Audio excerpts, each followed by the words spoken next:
Parmi ce qui est commun à tous les évangéliques, les assemblées de frères étroits, larges, les églises de maison, etc., c'est de ne pas baptiser les enfants.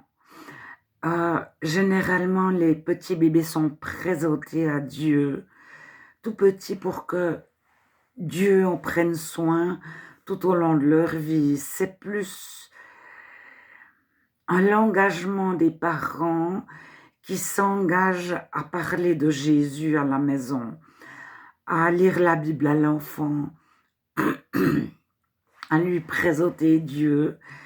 Et aux yeux de l'enfant tout petit, c'est le parent. Dieu se fait connaître au travers du parent. Et si le parent déborde du Saint-Esprit, il déborde de la paix de Dieu, de la joie de Dieu, de l'amour, de la bonté, de la compassion de Dieu, et de la fermeté aussi de temps en temps pour ses enfants. Donc le parent est un modèle, il ne ment pas. Il ne trahit pas son enfant ou ses amis ou son conjoint. Il sert Dieu avec humilité. Il est aussi un modèle de foi, c'est-à-dire de confiance en Dieu.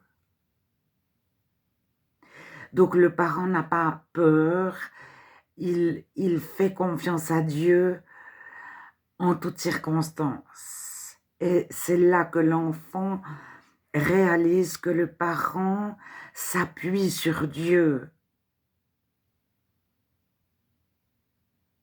constamment ou pas. Alors Dieu fait le reste.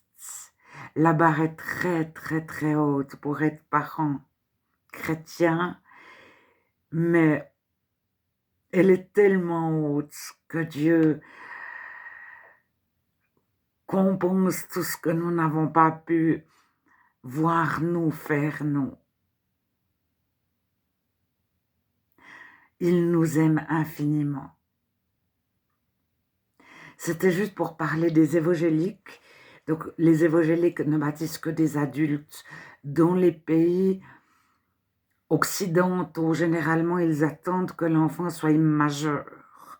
Donc au moment où l'enfant se convertit, il va souhaiter être baptisé, et dans certains pays, on le baptisera à 10 ans, à 12 ans, lorsque l'enfant le souhaitera.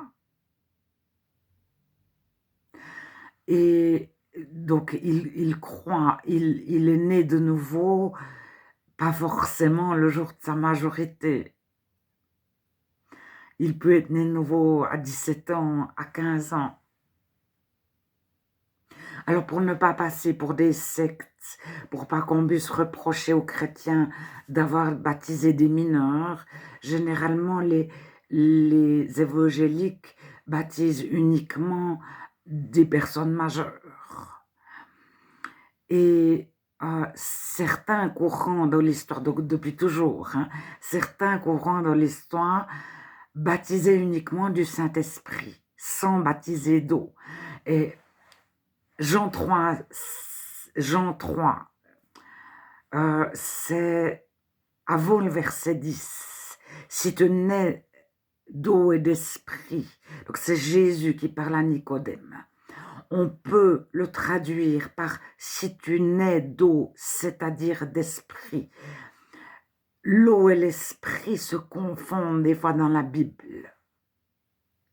Mais énormément de chrétiens dans l'histoire se baptisaient uniquement du Saint-Esprit et considéraient que le baptême d'eau, c'était le baptême de Jean. Puis, au nom de Jésus, Christ, être baptisé du Saint-Esprit.